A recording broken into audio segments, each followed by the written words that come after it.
Hey guys, so today I'm doing pinto beans, and this is what left in from my freezer because I'm gonna do like a cleanup so I can go back to the farmer's market and stock up again. So I'm doing pinto beans. I'm steaming my chicken before I fry it. I always love to steam my chicken before I fry it. It gives the chicken a little bit crispy and juice, and the season go well in it. When you steam it, then you fry it. So actually, one of my good friend came in there, pinto beans. She was like, "Lorraine, can you make me some pinto beans?" I was like, "Yeah," and she brought a whole bunch of them. So I have 2 left. So I'm going to do pinto beans, and of course, pinto beans is my second born favorite food other than palm butter and cassava leaves. So he loves jelly rice, but he loves some pinto beans. So he was like, "Mommy, can you fix this pinto beans for us?" So I was like, "Oh, why not?" So that's what I'm about to do, pinto beans. And this is a good brand. If you don't want to buy the beans in the pack, order for you to soak it overnight, then boil it for a long time. This is a good brand. I made them some pinto beans for her family, and it came out pretty good. So I'm going to use this. So this is what I go into the pinto beans: the wings, the turkey, the shrimp, the meat, little bit of cod skin, a little bit of cod foot. I'm just gonna drop it in there because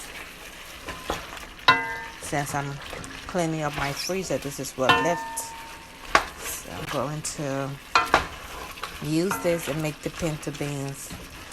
And trust me, my grandmother would be turning in her grave. "You cooking pinto beans, fried pinto beans, and you using some cow foot and cow skin?" Oh Lord Jesus, these Congo people. But yes, that's what I'm using today. I love you, Grandma, but may your soul rest in peace. But I'm using this.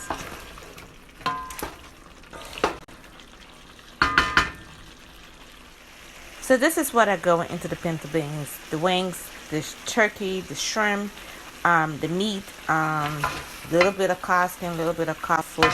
I'm just gonna drop it in there because since I'm cleaning up my freezer, this is what left. So I'm going to use this and make the pinto beans. And trust me, my grandmother would be turning in her grave. "You cooking pinto beans, fried pinto beans, and you using some cow foot and cow skin?" Oh Lord Jesus, these Congo people. But yes, that's what I'm using today. I love you, Grandma, but may your soul rest in peace. But I'm using this.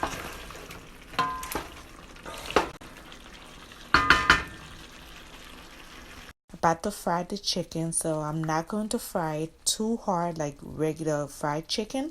I'm gonna fry a little bit in the middle, like the medium fry. You don't want to fry your chicken too hard when it comes to cooking any type of pinto beans, kidney beans, slip peas. You always want to leave it in the middle for when it comes to your frying. So this is how you want to fry your chicken. If you can see, this is how you want to fry your chicken. Just like this.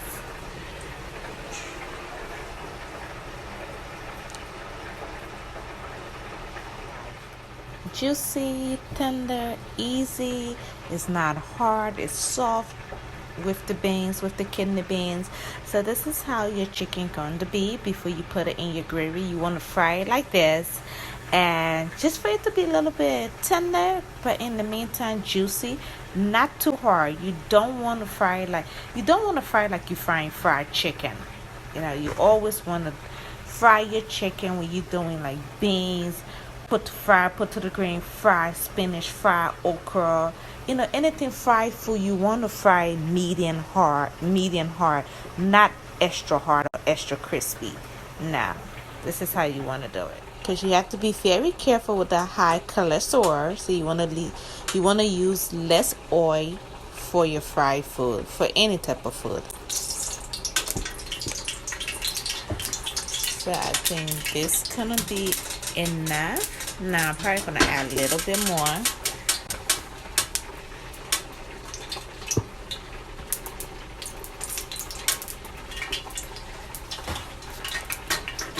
This quantity is enough, just right.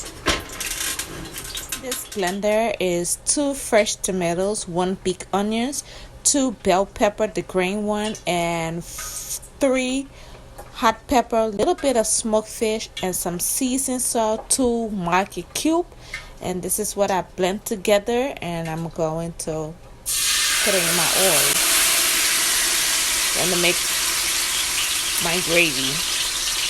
I'm going to let this to fry down for about 5-10 minutes before I add my beans. Drain the water from the beans, and I'm going to wash the beans a little bit with hot water.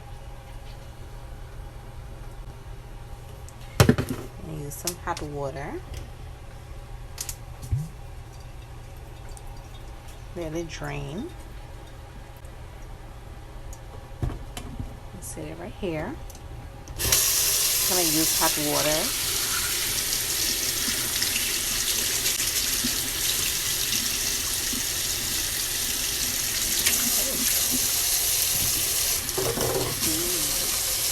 Fried down really good. If you was here, you're coming to smell that smoked fish. Oh, smells so good.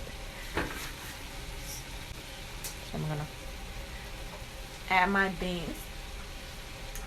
Gonna mash this up a little bit, not a lot, just a little bit before I add it into my oil. Some people ask me, why do you mash it? This is the reason why I mash it, to give it a little bit thicker look to it, and it's just much better. That's how you, but you're not gonna mash it, you're just gonna mash a little bit, just like this. This is all you need. This is all that's it.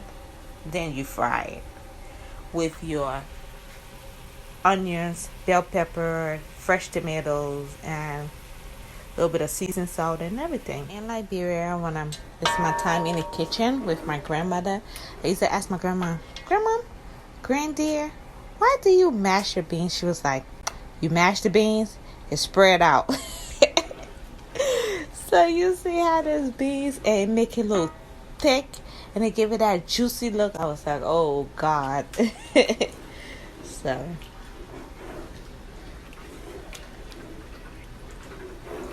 and I'm gonna let this to fry really good. I'm not gonna add any seasoning right now, as you can see. I'm just gonna let it to fry.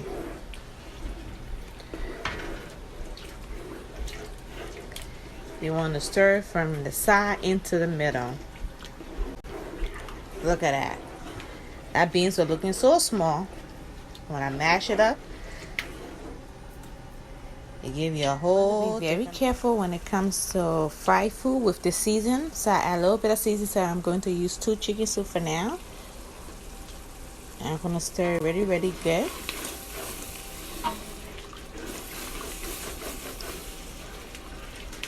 Kind of sticking at the bottom. So you really want to stir from the middle. You want to lower your stove. I'm going to lower it up.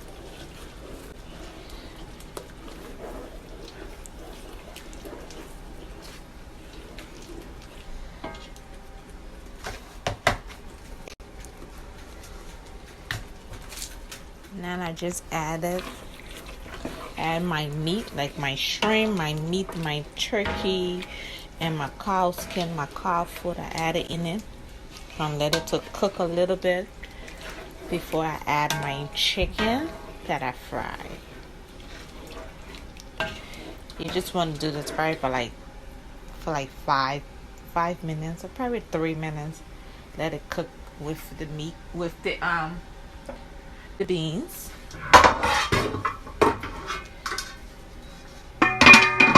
And I'm gonna use this water I'm gonna add this water into my soup and let it just cook and it'll be done.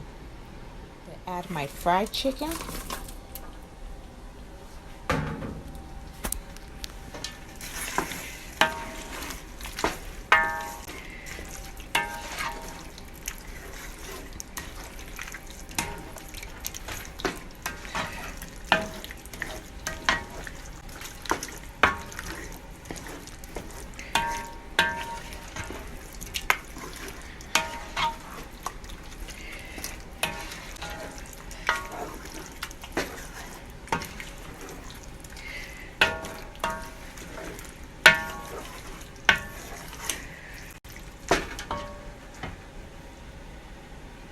You want to stir it really good.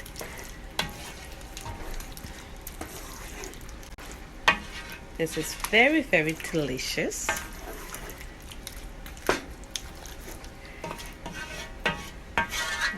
I added my meat water. So I'm gonna let it to cook a little bit. I don't want for it to be too thick, but just, just right. Let it cook a little bit and then it will be done. Probably about like another 10-15 minutes it will be ready to serve.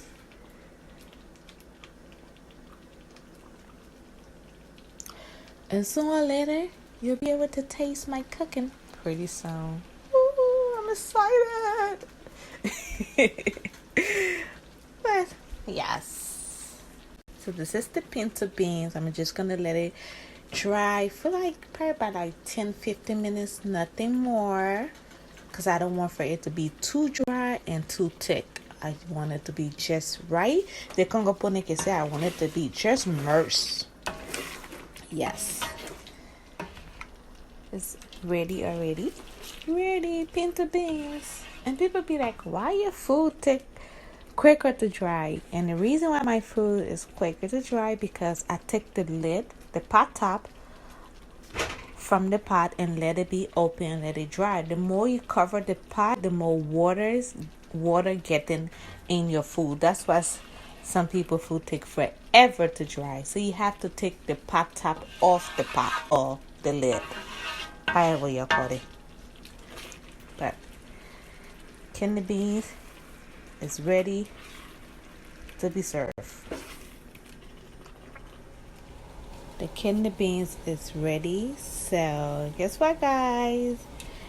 Thank you guys for watching. From my kitchen to your kitchen. This is a nice, delicious kidney beans. Less than an hour. You can prepare this for your family. Quick serving meal. Yes.